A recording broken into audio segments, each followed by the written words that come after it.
Los comentarios, opiniones u otros mensajes emitidos por los participantes de los programas que se transmiten en la vía.cr son responsabilidad exclusiva de sus autores y no necesariamente compartidas por este medio.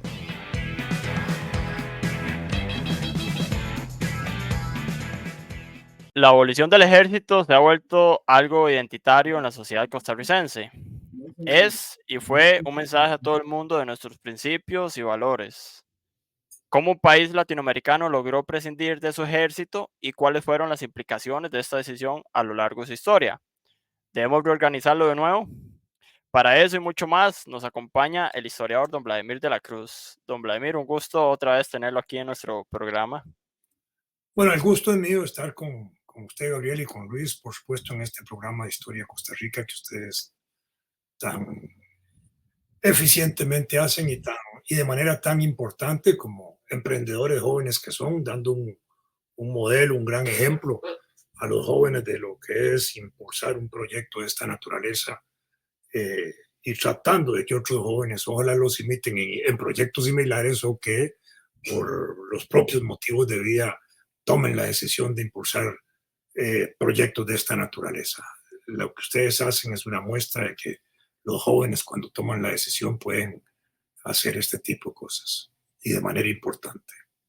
No, muchas gracias, don Vladimir. Se lo agradecemos, ¿verdad? Siempre. Bueno, antes de iniciar, siempre agradecer a los miembros del canal, a Marianela Ruiz, Rudy Cabezas, Mario Montero, Darwin Pereira, Pablo Andrés Ortiz y Leandro Arce. Recuerden que se pueden hacer miembros a partir de 600 colones en el apartado unirse. Hay varios niveles con cuál nos pueden apoyar. Recordar también que vamos a dejar un enlace en la descripción del video con el canal de WhatsApp. Es un canal que vamos a estar llevando ahí un poco de información, efemérides y demás del canal, así que están todos invitados a unirse. Así que bueno, don Vladimir, no sé si iniciamos un poco ahí del contexto, ¿verdad? Que tenía Costa Rica, por qué tomaron la decisión de quitar el ejército, cómo fue todo ese proceso. Sí, quizás primero, digamos, porque abolimos el ejército, pero hay que explicar que tuvimos ejército para poder entender su abolición. El elemento militar ha sido un componente muy importante de la historia costarricense. Por supuesto que en los últimos 75 años no, pero antes sí, desde la época de la colonia. En la época de la colonia se impuso, digámoslo así, un régimen que por su naturaleza tenía características no solo de dominación en muchos aspectos, sino también de dominación militar. Hubo milicias en la colonia, hubo ejércitos coloniales en distintas partes del continente. El último gobernador de Costa Rica tenía el grado de coronel. Grado de coronel, era un déspota de procederes autoritarios, opresor, era, digamos, habían sargentos mayores, habían capitanes en esa época. Las milicias en aquellos años pudieron haber llegado a veces hasta las 1,000 personas. Con las reformas borbónicas de 1780 se había tratado de mejorar la defensa de los territorios y se habían empezado también a desarrollar cambios de modelos en las milicias que operaban en Cuba y las reformas que después sufrieron en otras partes del continente, en los virreinatos. Eso estaba también orientado a defender las colonias de los piratas, de los corsarios, de los bucaneros y por supuesto de las sublevaciones internas contra la dominación española. ¿Por qué? Porque el continente tenía contradicciones, no solo las luchas indigenistas contra la dominación española, sino también las que se fueron creando después de los criollos contra los peninsulares, que eran los que gobernaban en Costa Rica principalmente, de los criollos contra las autoridades coloniales, los criollos como productores contra las autoridades coloniales por razones de impuestos y otras decisiones administrativas que tenían los españoles que afectaban los intereses de los habitantes criollos principalmente. Después ya con el desarrollo de la independencia nosotros no tuvimos un ejército en Costa Rica que nos contribuyera a la lucha por la independencia. ¿Por qué razón? Porque no teníamos un ejército que combatir. Ahí donde había un ejército colonial era necesario desarrollar un ejército de liberación. Nosotros pertenecíamos al Virreinato de México y en el Virreinato de México, en la parte de México, sí hubo desarrollo de ejércitos. Desde el Grito de Dolores en 1810, después del Grito de Pablo Alvarado en 1808, que fueron los gritos de independencia dentro del Virreinato de Nueva España, en México empezaron a haber insurrecciones y se empezó a organizar una resistencia militar que fue igualmente reprimida por la organización militar colonial. Y ya en 1821, después de un desarrollo eh, eh, altamente logrado de fuerzas en conflicto en el virreinato en México, Iturbide, Agustín de Iturbide, fue enviado a frenar las fuerzas revolucionarias de Vicente Guerrero. Y en febrero de 1821, Vicente Guerrero y Iturbide llegan a un pacto. Iturbide, que iba a reprimirlo y a acabar con ellos, termina aliándose, entendiendo la necesidad de la liberación y la descolonización, y asume él la conducción político-militar de esos últimos meses, desde febrero hasta septiembre de 1821 en México, para llevar adelante el ejército dentro del virreinato con la idea de acabar con el virreinato como dominación política. Ahí hubo un cambio incluso de autoridad virreinal y todo eso, pero al final se impuso Iturbide el 26 de septiembre de 1821 cuando establece la independencia de México. Mientras tanto, los movimientos en el interior de la Capitanía General de Guatemala, que formaba parte del Virreinato de México, se estaban dando, y en algunos momentos hubo hasta conflictos militares en Centroamérica, en Nicaragua, Honduras, Salvador, Guatemala.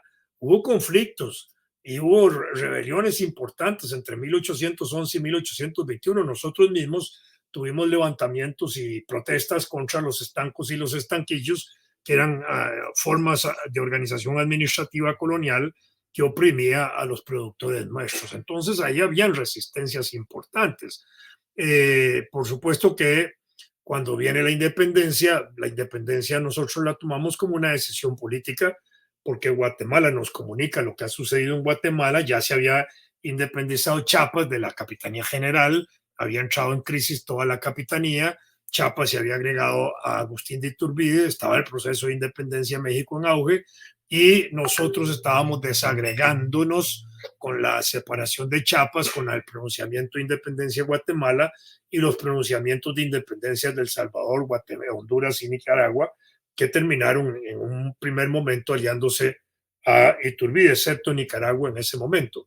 Pero eso empieza a producirse y nosotros también llegamos a pronunciarnos por la independencia el 29 de octubre de 1821, y en la noche del 28 al 29, José Santos Lombardo le quita las armas al gobernador, a Juan Manuel de Cañas, con un doble propósito. Primero, para que el gobernador no las usara en contra del proceso de independencia que se iba a declarar el 29, y el segundo propósito, de defender la declaración de independencia de Costa Rica en caso de que se viera amenazada por parte del gobernador. Bueno, y ahí empezamos nuestra vida independiente. Heredamos una estructura milicial, de milicias débiles, muy, muy débil en aquel momento, y hacia 1835 nosotros empezamos a desarrollar las estructuras militares del Estado de Costa Rica con Braulio Carrillo, pero en ese momento, 1838, tuvimos una situación conflictiva con Colombia que nos arrebató la parte esa de un pedazo de tierra. Perdón. De Bocas del Toro. Sí, nos quitó la parte de tierras de Bocas del Toro, correcto. Nosotros no pudimos defender eso militarmente, y tampoco el ejército de la República Federal, que era un ejército que se había constituido, pero era débil en su estructura y tampoco podía meterse en una aventura militar de eso. Metidos en la República Federal de Centroamérica se constituyó el Ejército Federal, y nosotros contribuimos en gastos y con hombres a formar parte de ese ejército federal, y se desarrollaron cuerpos milicianos y cuerpos militares propios, y se desarrolló incluso un reglamento de organización militar en 1826.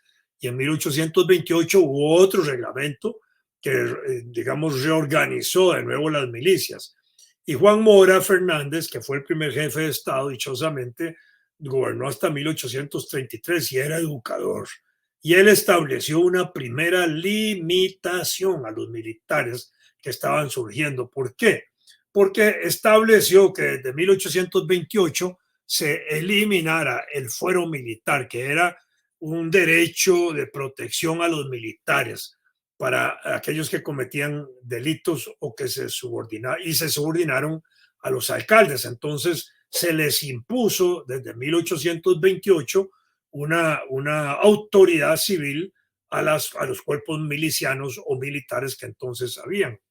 Cuando se anexa o se incorpora Nicoya, Costa Rica, la parte militar cobró fuerza porque Nicaragua empezó a letear y a hacer alboroto y a amenazar casi con una guerra contra nosotros por la incorporación del partido de Nicoya a Costa Rica, y ellos creían que eso era parte de ellos. Entonces nosotros tuvimos que empezar a fortalecer esa parte del ejército nuestro. En el ejército federal nosotros llegamos a tener 213 milicianos, y en 1834 ese reglamento militar se mejoró en parte el reclutamiento en la organización de las compañías militares, y llegó a estimarse que las compañías militares podían tener hasta 1,000 hombres cada una en su distinta distribución territorial, y ahí se eliminó en ese momento el cargo de comandante. En fin, se desarrollaron ahí aspectos importantes, y las municipalidades empezaron a asumir el papel de la construcción de cuarteles militares en aquella época. Otra cosa importante que nosotros tomamos fue que en 1834 los militares no pudieran participar en puestos de elección popular con acceso al poder estatal central o al poder municipal. Fíjense que es interesante porque se estaban colocando a los militares fuera del ejercicio del poder político, a diferencia de otros gobiernos o otras situaciones en el continente donde los militares, por el papel que habían jugado en las guerras de independencia, asumían prácticamente el poder estatal y el poder político regional, ¿verdad? En 1835 solo teníamos un cuartel en San José, las fuerzas militares eran débiles, pero es Carrillo quien de alguna manera empieza a organizar en ese momento el ejército y forma 6 batallones, nombra un secretario de guerra y un comandante general como los superiores inmediatos del ejército. Ya en el año 36, Carrillo dimite, deja la jefatura de Estado, y empiezan a haber ahí situaciones políticas complicadas un poco en el país. Nosotros salimos en el año 38, 1838, de la Federación Centroamericana, ya había salido Nicaragua y Honduras ese mismo año, y ahí empezó a revalorarse y a reorganizarse el cuerpo militar nacional, y hace surgir prácticamente el ejército en época de Carrillo. Con el Código General de Carrillo de 1841 se abolieron las ordenanzas militares que venían desde la época de Carlos III, un rey español. Se disolvieron las milicias ciudadanas y se les restó fuerza a las municipalidades. En ese sentido, se crearon las juntas de orden público en las principales ciudades, y en San José se crearon 2 batallones integrados por 4 compañías. Eso estimuló a los militares, se les mejoró el salario, se empezaron a adquirir armas y municiones, se reorganizó el aparato policial del país. El Código General de Carrillo tenía un capítulo de policía también, y se impulsó un nuevo concepto del ejército. Y en 1841, después de la experiencia de Bocas del Toro, Carrillo envió una guarnición militar a Moín, y se estableció como una práctica en las ciudades de lo que se llamaba la ronda de la tropa, o la ronda militar, que era un ejercicio que se hacía generalmente nocturno, una ronda policial, donde los policías le daban vuelta al perímetro de la ciudad. La ciudad era pequeñita, piensen en San José, en 1850 era una ciudad que era desde la Estación del Pacífico a la Iglesia del Carmen, y desde el San Juan de Dios hasta la calle 21, ahí donde está la Botica de la Primavera. Eso era más o menos el cuadrante central de San José. De manera que eso era fácil caminarlo con una ronda policial en las noches para garantizar y cuidar a los ciudadanos y ese tipo de cosas que se tomaban eso. Hacia 1846 se fortalecieron las guarniciones militares de San José, Cartago, Alajuela y Heredia, el ejército ya en el año 43 estaba más consolidado, sobre todo porque se había aliado al ejército nacional, la tropa que había venido con Morazán en parte, y eso le había dado fuerza. En el año de 1844 se creó el Ministerio de Hacienda y de Guerra, y en la Constitución del 47 se creó el Ministerio de Hacienda, Educación Pública, Guerra y Marina. Dicen que se habla de Marina, que es interesante, porque aquí nosotros no tuvimos un cuerpo en Marina importante hasta la época de Tomás Guardia, cuando hubo el eventual peligro de una guerra centroamericana contra el presidente Barrios, que quería estimular en ese momento la integración centroamericana otra vez, y había avanzado en guerra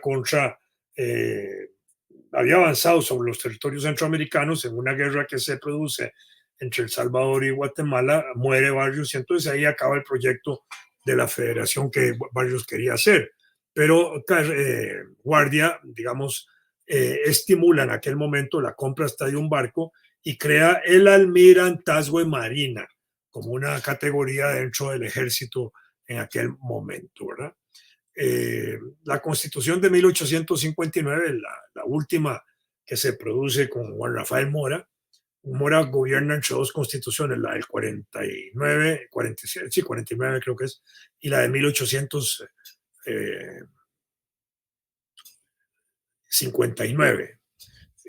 Ahí se crea la Secretaría de Estado en el despacho Gobernación, Guerra, Justicia, Fomento y Marina, que se vuelve a mantener en la Constitución de 1869.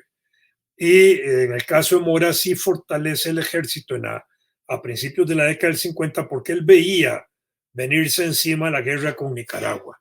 Y a eso se nos meten los filibusteros norteamericanos y eso hace que haya una especie de paréntesis nacional con el cual se tiene que desarrollar un ejército poderoso que estaba constituido por los casi 3.000 miembros del ejército más 6.000 o 7.000 ciudadanos que se adhirieron a la lucha contra los filibusteros extranjeros, desarrollando una tropa de casi 10.000 ciudadanos que fueron a combatir a los filibusteros, ¿verdad? Ya para 1850, el presidente Mora sí había establecido un nuevo cuartel en San José, que es el cuartel de la artillería, que estaba ahí donde estaba hoy el Banco Central. Se restablecieron los contingentes militares de Alajuela, Heredia, se reorganizó el ejército, obviamente para eso.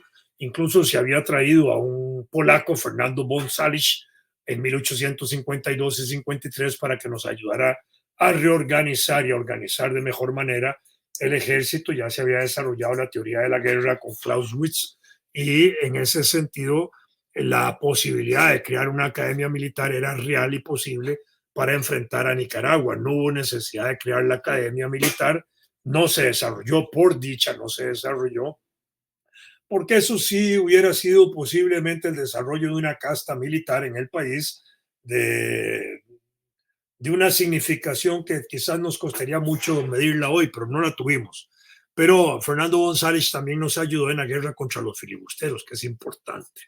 En la guerra contra los filibusteros, el presupuesto militar alcanzó un 20% del presupuesto nacional, que es una de las cifras más altas que ha habido, pero era justificado y necesario. Y por otro lado, durante el periodo de Mora, las finanzas públicas fueron muy buenas y la administración financiera del gobierno fue muy buena. Entonces, los gastos que se hicieron en eso correspondían también a las posibilidades económicas que teníamos, porque la gente que salió de los campos a la guerra fue sustituida por las mujeres que sustituyeron a esos hombres en los campos de trabajo, ¿verdad? La constitución del ejército se hizo popular en ese sentido, tuvo un carácter nacional y libertador y con un alto grado moral, ¿verdad? Porque iban a defender la independencia, la libertad y la soberanía de Costa Rica y de Centroamérica y expulsar de suelo costarricense, como fue la batalla de Santa Rosa, y de suelo centroamericano en Nicaragua, a los filibusteros que además querían establecer la esclavitud en la región. Bueno, en época de guerra, obviamente el ejército se aumentaba en hombres, en gastos, en tiempos de paz, eso no es necesario, ¿verdad? Nosotros llegamos a tener hasta un boletín del ejército, un boletín impreso.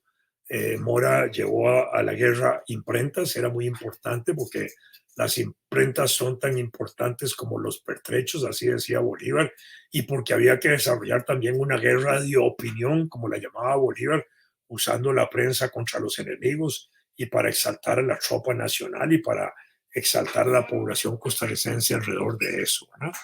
La guerra del 56 fue un marco extraordinario para desarrollar símbolos nacionales, valores nacionales, héroes nacionales. Todos nuestros héroes giran alrededor de la guerra del 56. Juan Rafael Mora, José Joaquín Mora, el general José María Cañas, los tres más grandes generales de ese momento. Mora, Juan Rafael no era general, pero adquirió el grado de capitán general de toda la tropa.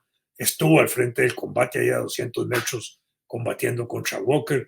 En fin, era el hombre grande, habían un montón de hombres importantes al frente de los batallones, héroes también, que participaron ofrendando su vida y ofreciendo en posibilidad sus vidas, aunque no cayeron en ellas, pero bueno, pero ahí estaban, ¿verdad? Bueno, pero eso sucede, termina la guerra del 56, se agudizan las contradicciones en Costa Rica contra el gobierno de Mora, y el 14 de agosto de 1859 el coronel Lorenzo Salazar y el mayor Blanco Máximo Blanco, que eran miembros del ejército que se habían distinguido en las batallas de la guerra contra los filibusteros, dieron un golpe de estado contra el presidente Juan Rafael Mora, lo obligaron a salir al exilio.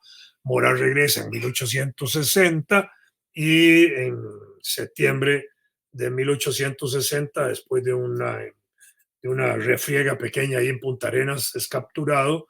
Él se entrega prácticamente para evitar que hagan un fusilamiento masivo a todos los que venían con él, y lo fusilan a él el 30 de septiembre de 1860 en un acto criminal de Estado, un crimen de Estado que no ha sido subsanado. Eso requiere que se haga un funeral de Estado para el presidente Mora, para el general Cañas especialmente, para ellos dos. Eso tenemos que lucharlo y tenemos que estarlo machacando constantemente, que falta ese funeral de Estado para reivindicar a estas extraordinarias figuras, ¿verdad? Y ya en los días siguientes, el fusilamiento de Mora y Cañas contribuye a bajarle, digamos, el tono al papel del ejército, y en 1869 el presidente, ¿cómo se llamaba? Jesús Jiménez Zamora, establece que el ejército que existía en ese momento iba a ser dirigido por un civil y nombra ministros de guerra civiles, que es importante en ese sentido.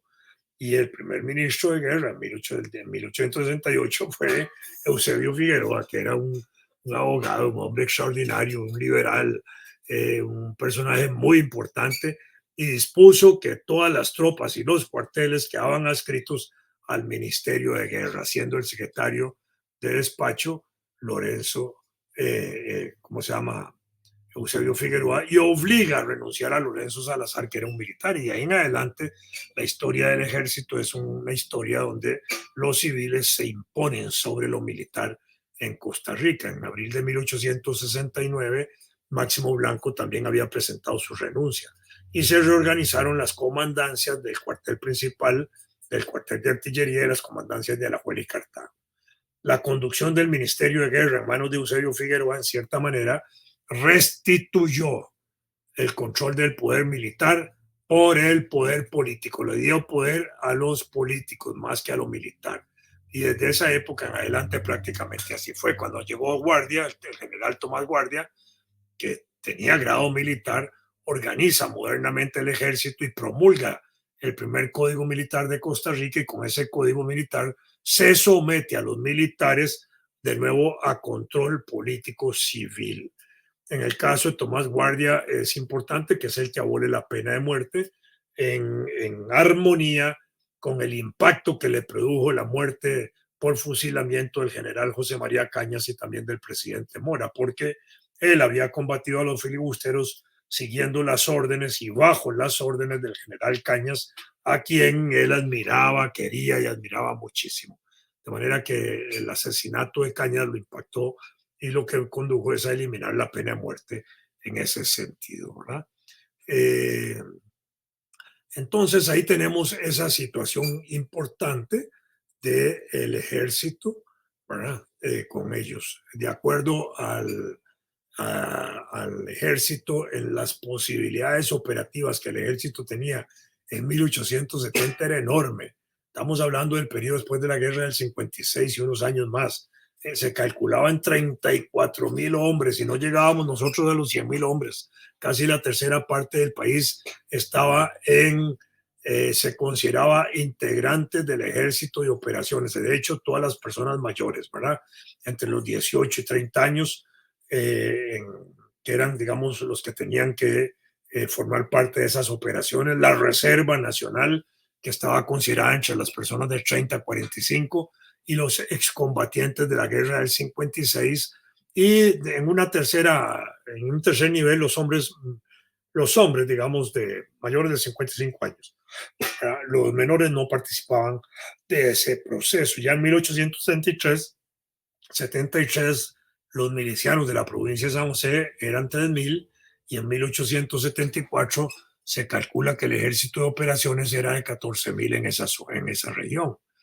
En el año 75 el presupuesto de la Secretaría de Guerra y Marina significaba el 37% nacional. Fíjense que era muy importante, y apenas lo de instrucción pública era el 8,4%.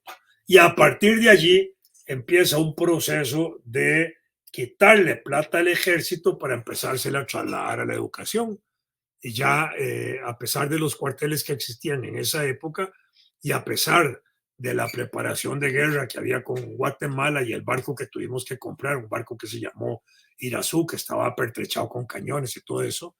Después Guardia compró dos buques más en 1880, que uno de ellos fue bautizado con el nombre de Alajuela y el otro con Heredia, ¿verdad? Y había un pilot boat también que se llamaba Liberia. Teníamos ya un equipito de marina ahí de casi 4 buques y barcos, ¿verdad? El autoritarismo militar durante el periodo de Guardia se mantuvo, digamos, con un aumento constante en el presupuesto de la cartera de guerra y marina. Pero ya en 1882, después de que Guardia muere, el contingente militar de San José, que ascendía a más de 5,000 personas, y empieza levemente a disminuirse.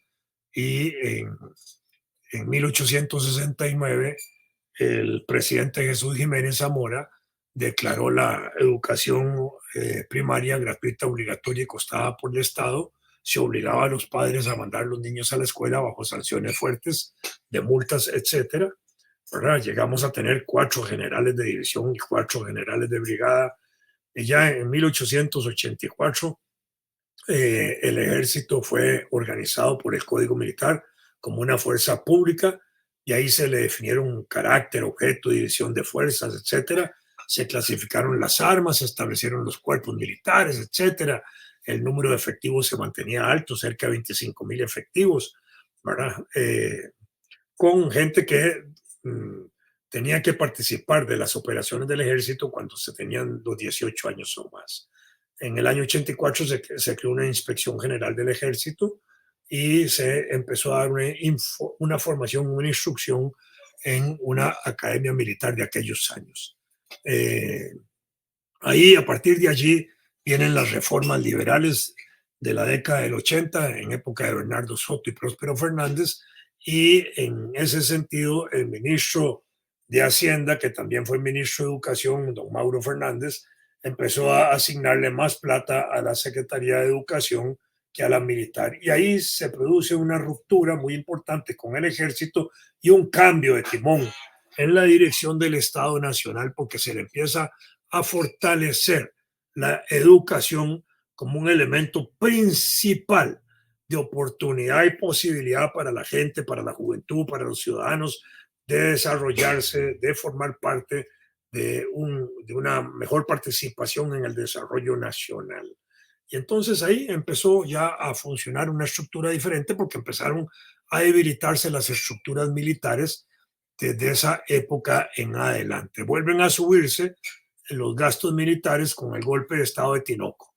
Cuando cayó Tinoco en el 19, el golpe de Estado fue del 17 al 19, de nuevo se le corta el presupuesto al ejército y se empieza a debilitar fuertemente hasta la década del 40, donde ya el ejército era una estructura, una carcacha, para decirlo así, donde era débil económicamente, se había fortalecido todo el aparato educativo con la secundaria, más tarde con la escuela normal que formaba maestros, con el impulso que se le da a la educación en todo sentido, y ahí empieza, digamos, el descalabro del ejército. Ya en la década del 40, el ejército era una institución, para decirlo gráficamente, muy, muy débil. Tan débil que Don Vladimir, en la guerra del 40 casi no juega ningún papel. don Vladimir, una pregunta. ¿Y cómo fue el conflicto en la guerra de Coto, cuando estamos recién saliendo de la dictadura y justo nos cae Panamá? Como tal vez un poquito ahí cómo fue ese conflicto, que es como lo más moderno. Durante el periodo de la guerra de Coto nosotros tenemos ejército oficial, pero también se convocan milicias que vayan a combatir, y van estudiantes de la Escuela de Derecho y de otros lugares. Ahí fue mi queridísimo profesor Guillermo Padilla Castro a pelear, y ahí salió herido en Coto, de manera que ahí hubo gente que fue civilmente convocada y civilmente se unieron a las fuerzas militares del ejército. Bueno, ahí hubo una guerra, se movieron las fronteras en favor de Colombia y en favor de Costa Rica. ¿Quién salió ganando y quién salió perdiendo? Eso es difícil de decir y prever.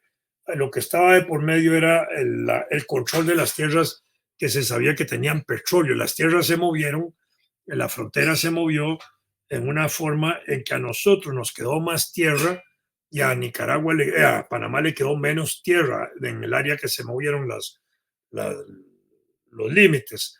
Pero la parte más profunda del supuesto manto petrolero quedó del lado de Panamá. De manera que si lo explotan en Panamá, o lo explotaban en aquellos años en Panamá, a nosotros nos iban a dejar sin petróleo, porque el petróleo es un bien perecedero, es decir, se acaba y no se reproduce.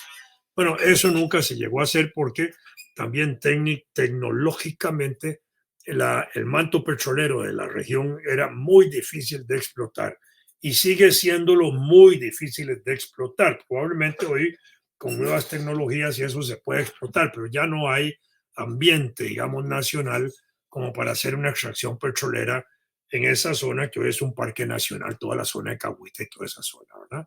Entonces eso ahí quedó enterrado prácticamente, ¿verdad?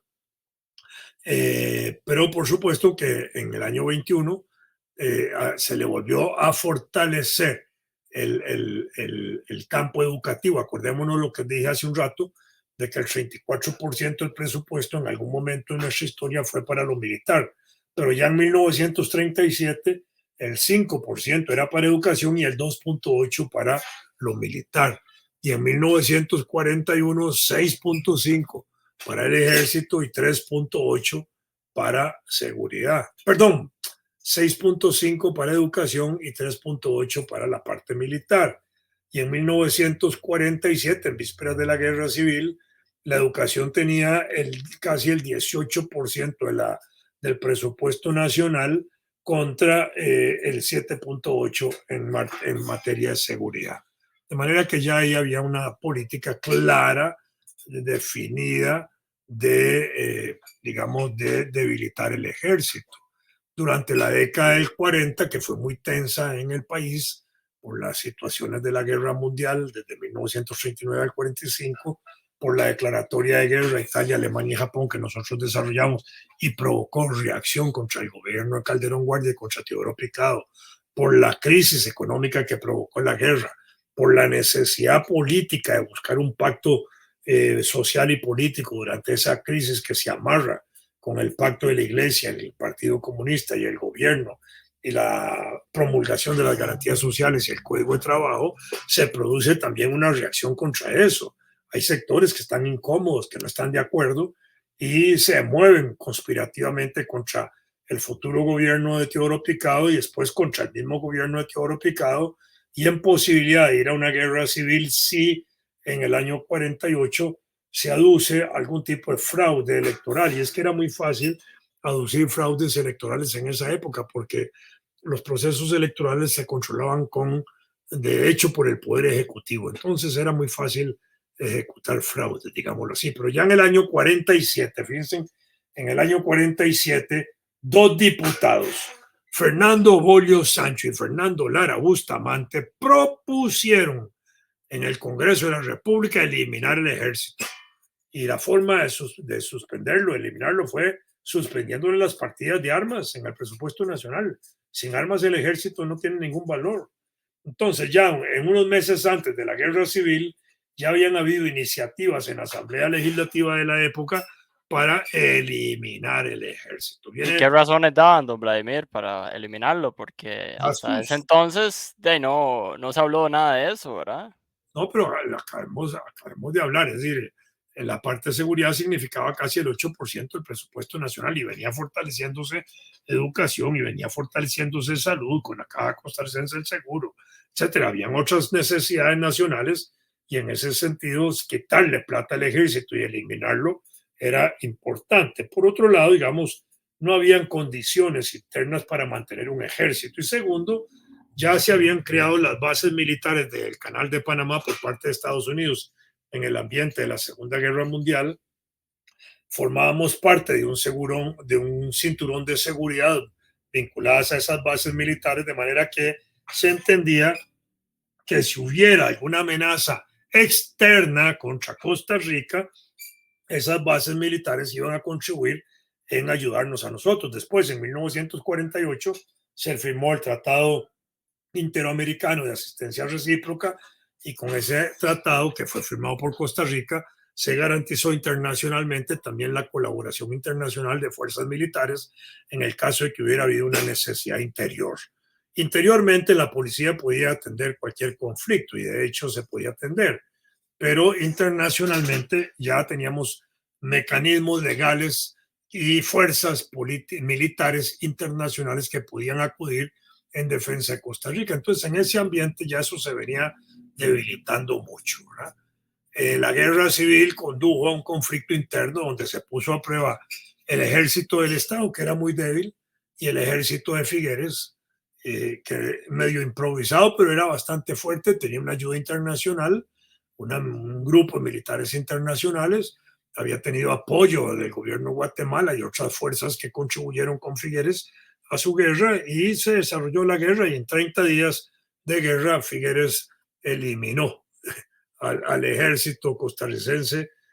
No lo derrotó militarmente, sino que por las circunstancias particulares del desarrollo de la guerra y la llegada de las fuerzas militares de Figueres a Cartago, quedando en la etapa final solo el combate de San José o la batalla de San José, que se suponía que iba a ser muy sangrienta, en ese momento se tuvieron la lucidez, los costarricenses y los líderes políticos de la época, de entrar a un pacto para ponerle fin a la guerra y facilitar el retorno, facilitar el gobierno, la integración del gobierno de Otilio Ulate y la entrada de tropas de Figueres a San José. Y así se pactó en la Embajada de México, en Ochomogo y en la Embajada de México, y eso puso fin a la guerra.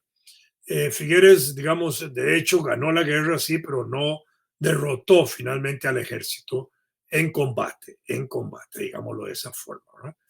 Figueres, al asumir la Junta de Gobierno, porque le dio un golpe de Estado a Ulate por 2 años para quedarse él gobernando, en ese momento disolvió la Asamblea Legislativa, disolvió la Corte Suprema de Justicia, empezó a gobernar él por decretos leyes, no disuelve el ejército. Figueres, al asumir la Junta, no disuelve el ejército. Técnicamente disuelve el ejército cuando anula la Constitución de 1871, que comprendía el aparato militar del Estado y que le daba sustento legal a la existencia del ejército. De hecho, le liquida o le elimina su legitimidad, ¿verdad? Y en cierta forma elimina su existencia, pero se mantiene en la estructura militar de la Junta, se mantiene la organización militar en manos de Figueres y en manos del propio ejército que Figueres tenía en ese momento. El 25 de mayo, ya Figueres en el gobierno organiza un departamento de defensa adscrito al Ministerio de Seguridad que él había creado. Y el 1 de diciembre de 1948 toma la decisión de entregar el cuartel Bellavista a la Universidad de Costa Rica para impulsar el Museo Nacional. En ese acto, él señala la importancia de fortalecer la educación y en un acto que se asocia a ese evento educativo, se hace una ceremonia en la que él entrega el cuartel a la universidad y se disuelve el ejército o se establece su abolición. Pero acordémonos que ya habían habido 2 diputados en la Asamblea que lo habían propuesto. Dentro de la Junta lo hizo Edgar Cardona Peña, que era el secretario de guerra de la Junta fundadora de la Segunda República, de manera que Figueres, como jefe y presidente de la Junta fundadora, es el que tiene el honor, digámoslo así, de darle el mazazo al museo ahí para simbólicamente echar abajo el ejército y entregarle el cuartel a la universidad y declarar a partir de ese momento la abolición del ejército, ¿verdad? En ese caso, en esa ceremonia hablaron José Figueres, Ladislao Gámez, que era el ministro de Educación, y Edgar Cardona, que era el ministro de Seguridad, a quien era el que había hecho la propuesta de la abolición. Incluso en la prensa de esos días se reconoce que fue Edgar Cardona el que impulsó eso dentro de la Junta de Gobierno. Así se abolió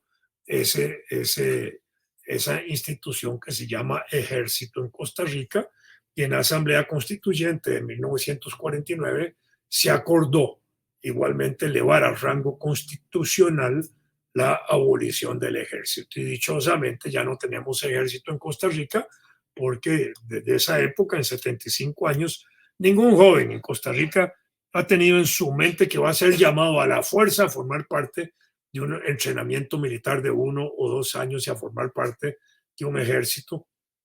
Ni hemos tenido que inventar guerras y conflictos con nuestros vecinos para estar alimentando al ejército, porque los ejércitos se alimentan con guerras artificiales que se inventan para estar comprando armas. Y en lugar de estar comprando armas que son carísimas y municiones para esas armas, esa plata se empezó a destinar a educación, a salud, a vivienda, a obras de infraestructura, etc. De manera que ahí, en ese sentido, aquel 1 de diciembre, en el acto de entrega del cuartel a la universidad, se afirmó que la época de los cuarteles había quedado para la historia y que se iniciaba la época de las escuelas, colegios y universidades y museos. En este momento, bajo este gobierno, hay una tendencia peligrosísima para acabar con esa tendencia de fortalecer escuelas, colegios, universidades y museos. Todo el campo de la cultura está siendo golpeado por el actual presidente y sus ministros. Y en el campo de la educación pública están disminuyendo Ministerio de Educación, presupuestos de educación pública y presupuestos universitarios. Hay una campaña en ese sentido, ¿verdad? Si por el gobierno actual fuera, estarían desarrollando ejércitos, ¿verdad? Y gobernando militarmente el país, ¿verdad? Todavía en esos años de la Junta se había creado hasta una tesorería del ejército, pero ya era casi la forma de llamarlo. Cuando se integró la Asamblea Nacional Constituyente el 3 de febrero de 1949, se anunció el deseo de abolir el ejército y así se propuso en el proyecto de Constitución Política que la Junta metió a la Asamblea Nacional Constituyente, que aunque ese proyecto fue rechazado, la idea de la abolición quedó presente y el 4 de julio de 1949 los diputados constituyentes Ricardo Esquivel Fernández, Juan Trejos Quirós y Enríquez Montiel propusieron suprimir el ejército, tema que se discutió varias veces en la Asamblea Constituyente, entre ellos el 18 de octubre y finalmente el 31 de octubre de 1949, que es cuando ya se aprobó el actual artículo constitucional que establece la disolución o abolición del ejército como una institución permanente, confiando la defensa del territorio nacional a la Policía Nacional o a la Guardia Civil. Y ya el 7 de noviembre, al aprobarse la Constitución íntegramente, allí quedó establecida esa abolición. Desde esa época hasta hoy tenemos el artículo 12 de la Constitución que establece que se proscribe el ejército como una institución permanente y que para la vigilancia, conservación del orden público siempre habrá fuerzas policiales las que sean necesarias. Y para asuntos de defensa nacional por amenazas extranjeras, acudiremos a convenios internacionales que nos protejan y nos ayuden en nuestra defensa. Así se abolió el ejército. La pregunta clave es si con la abolición del ejército se acabó el militarismo. Recientemente hemos visto un atarantado nacional por ahí que anda proponiendo la reorganización del ejército. Incluso la propone como un elemento importante en la lucha contra las drogas. Y hay que decirlo de una vez, cuando hay ejércitos hay mayor corrupción nacional, hay mayor participación de las fuerzas militares en los negocios de la narcopolítica, el narcocomercio, la narcoproducción, etcétera. De manera que un ejército para combatir las drogas solo va a facilitar que a través de esas estructuras militares se canalice mejor el negocio político de las drogas. En América Latina ese es el escenario que tenemos hoy. Los ejércitos están totalmente corrompidos y cuando no algunos casi tomados por el narco, la narcoproducción y el narcotráfico y la narcoorganización que hay. De manera que quienes están propiciando en Costa Rica la necesidad de establecer de nuevo el ejército y aduciendo las necesidades de seguridad interior, especialmente de carácter policial, a mí me parece que es una bandera muy peligrosa que puede engañar a gente incauta, gente sincera, gente desinformada, que cree que con esos medios de acción militar más severos se puede corregir eso. Al contrario, se va a estimular más. Esa es la experiencia latinoamericana, ¿verdad? De manera que en ese sentido hay que combatir cualquier intento de volver a establecer el ejército en Costa Rica. Nosotros podemos vivir sin ejército. Nuestra fuerza política pública, nuestra fuerza pública más bien, ha sido entrenada en academias militares y en academias policiales de los Estados Unidos, de Taiwán, de Alemania Occidental, de Corea del Sur, de Chile, en fin, de muchos lugares donde hay ejércitos, ahí mandan a entrenar a nuestros guardias. De manera que muchos de ellos han tenido hasta entrenamiento militar. En una época ese entrenamiento era más riguroso y severo porque se hacía en las academias militares de la zona del Canal de Panamá, especialmente en la zona en el cuartel de Fort Gullico, como se llamaba uno de esos cuarteles, pero allá habían 16 tipos de cuarteles que entrenaban en distintas modalidades de la guerra, y ahí iban todas las fuerzas policiales. Hacia 1962, todas las fuerzas policiales del país fueron unificadas. En ese momento lo que habían eran fuerzas dispersas, una fuerza policial en tributación directa, otra en aduanas, otra por aquí, otra por el resguardo fiscal, otras por allá. En fin, habían distintos cuerpos policiales y en el gobierno de Francis Corliss fueron unificados y se impulsó la Academia Nacional de Policía en ese momento. Luego se abrió una academia en el Murciélago, en Guanacaste, ¿verdad? Que durante el periodo de la crisis de Nicaragua fue usada como una academia militar y como un campo militar extranjero totalmente de los Estados Unidos y por la Agencia Central de Inteligencia, ¿verdad? En ese tanto. Luego, en el gobierno de Óscar Arias Sánchez, se declaró el 1 de diciembre como Día de la Abolición del Ejército y el ministro de Gobernación de Óscar Arias Sánchez, Rolando Ramírez Paniagua, eliminó de la fuerza pública el uso de los rangos militares que todavía se usaban. Después vino el gobierno de Rafael Ángel Calderón y volvió a restablecer los rangos militares en 1990-94 y nuevamente fueron suprimidos en el gobierno de Miguel Ángel Rodríguez en el 98-2002. Y ahí hemos tenido un baile de rangos militares y no rangos militares en la estructura de los cuerpos policiales. Entonces hemos tenido eso en nuestra evolución de la abolición del ejército. Eso es una conquista del pueblo costarricense, de la democracia nacional. Eso nos ha permitido tener recursos para invertir mejor en educación, salud y obras de infraestructura, políticas de vivienda, seguridad social en todos los aspectos. Bueno, eso es parte de esa conquista importante que tenemos de haber abolido el ejército y que nos distingue como una nación, como un país, como un estado diferente en el mundo y en el mundo latinoamericano. Hoy Honduras, en Panamá también lo abolió. Y hay otros esfuerzos que se han tratado de hacer, como en Honduras, que no se ha logrado del todo, pero se han tratado de abolir estructuras militares en otros países. En otros países los ejércitos siguen siendo poderosos. en algunos son dominantes totalmente. Ahí está el caso de, de Venezuela, por ejemplo, donde el ejército juega un papel dominante y muy vinculado a todo el negocio de la narcomafia que hay en Venezuela. Bueno, eso es parte de esa fecha memorable, gloriosa, que celebramos el 1 de diciembre de cada año, desde el gobierno de Oscar Arias, cuando se estableció esta fecha como una fecha nacional. Perfecto. Sí, No, mucha- porque también, bueno, para la gente ahí que nos ve, el ejército fue abolido como una institución permanente, pero en caso de algún peligro, ¿verdad?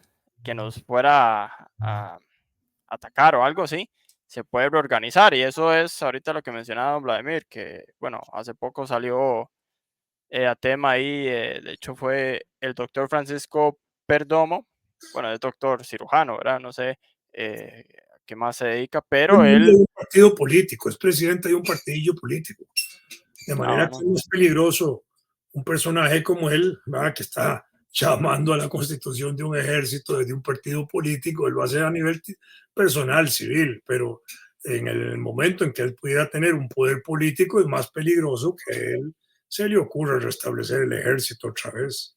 y para restablecerlo, don Vladimir, tal vez las Para personas que no conocen restablecerlo, el proceso, ¿cómo sería? para restablecerlo habría que hacer un cambio en la constitución política para empezar, ya sea por un acto de fuerza, de que alguien asuma por la fuerza del gobierno y lo establezca por la fuerza, o por una vía institucional de reforma política en el cual se eliminaría la norma de que se abole el ejército como institución permanente, nada más, y con solo que se diga que para la necesidad de las defensas del país frente a amenazas externas o internas, además de los cuerpos policiales, existiría una fuerza militar llamada ejército. Eso es lo que tendría que establecerse.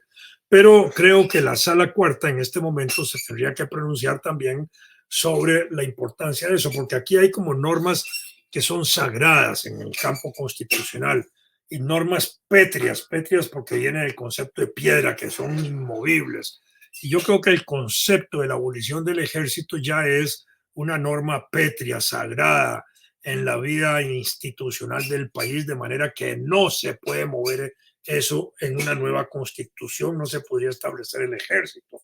Voy a poner un ejemplo muy sencillo. En época de Abel Pacheco se dejó llevar por el gobierno de Estados Unidos en la guerra de Irak y lo pusieron a firmar la participación de Costa Rica en la guerra de Irak. Y eso fue denunciado ante la Sala Constitucional y la Sala Constitucional obligó al presidente Pacheco a retirar la firma de apoyo a esa guerra, porque nosotros no podemos, por haber abolido el ejército y por tener una política de paz y por haberse declarado en el gobierno de Luis Alberto Monge la condición de Costa Rica como un país neutral a perpetuidad, no podemos participar de eventos militares. Y para no participar en eventos militares, lo mejor es no tener ejército. De manera que a mí me parece que ya es técnicamente, inconstitucionalmente imposible establecer el ejército, aún con una nueva asamblea constituyente. Sí, no, de verdad que eso quería también preguntarle un poquito, que si nos podía comentar eso sobre, porque nos lo han preguntado sobre el tema de la neutralidad perpetua, si eso, que el tratado de neutralidad perpetua, eso tuvo algún peso o fue un saludo a la bandera.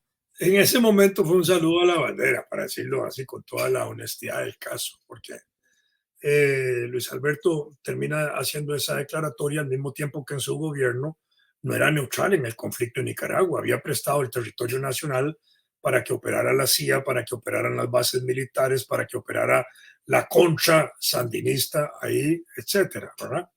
Y se sabía que había una movilización de fuerzas militares allí. En ese sentido, no éramos neutrales. Después Luis Alberto Monge dijo que no se podía ser neutral en el conflicto del enfrentamiento este-oeste, Unión Soviética, países socialistas y países capitalistas, que él no podía ser neutral en ese evento y que él desde ese punto de vista estaba del lado de los países capitalistas y de las democracias occidentales. Y que en ese sentido el gobierno de Costa Rica, bajo su gobierno y su presidencia, no era neutral. Y eso estaba claro porque también la Constitución le da al presidente la posibilidad de declarar o de dirigir las relaciones internacionales del país. Pero, digamos, en dirigir las relaciones internacionales del país y apoyar cuerpos militares, eso es otra cosa. Chico Orlich también, en 1965, el presidente Orlich mandó una tropa de 25 policías a República Dominicana cuando Estados Unidos se le ocurrió invadir República Dominicana para evitar ahí un gobierno progresista. Entonces eran formas, pero en ese momento no estaba la sala constitucional, ni habían formas más importantes de poder defender la no participación en eventos de esa naturaleza. Pero al final, digamos, se ha ido imponiendo ya después de la sanción de la sala constitucional a Abel Pacheco. Yo creo que es muy contundente de que nosotros no podemos formar parte de bloques militares, lo cual nos obliga a ser neutrales, ¿verdad? Etcétera.